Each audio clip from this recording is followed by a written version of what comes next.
Cost of living is the number one issue. Yeah. This directly affects people and their household budgets.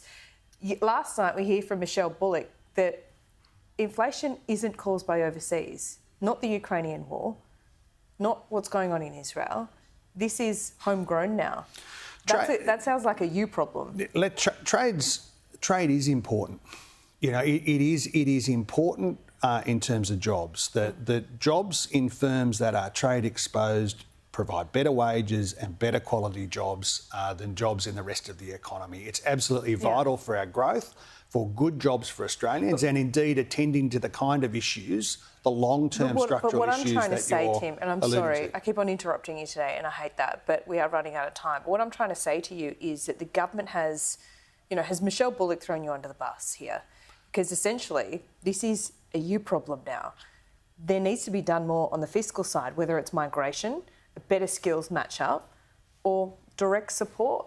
Or will that be inflationary? All of these issues are being attended to by the government in a pretty careful way. You've seen a $23 billion cost of living package, which has been demonstrated to have not only provided relief for Australians who are facing big challenges in terms of inflation, but also to have put downward pressure on inflation. Electricity is cheaper than it would have been. Sure, but 18% cheaper. You have control over the level of migration and whether that matches the skills. It feels like, and it looks like, and there's evidence that has not matched.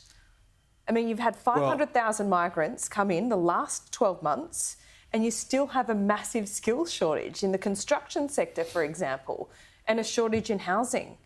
That is pushing up inflation. That is pushing up the cost of homes, yet your government still has a massive migration intake plan for the next year. Doesn't that need to be seriously limited? Well, there are inflationary pressures across the economy. Don't forget where this started, where we've started and where we've got to. Inflation is certainly moderating. We'd like to see it moderate faster. Migration? In terms of migration, that we've inherited a migration system that has been broken.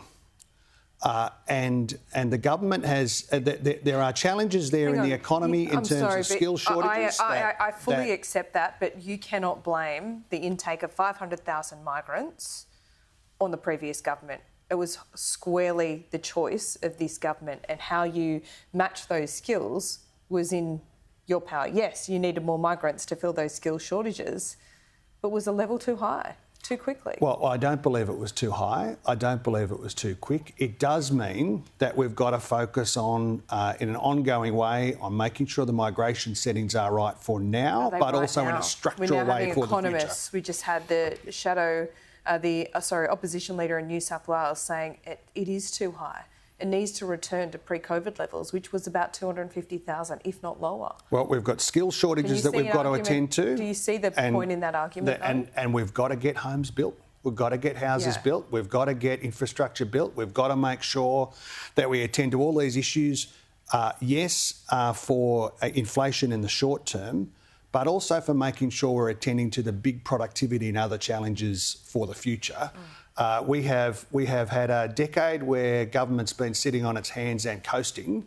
Now the government is actively engaged with resolving these issues, whether it's in terms of migration, productivity, infrastructure, but more hairdressers the energy. Aren't going to build those homes. That's right. Right.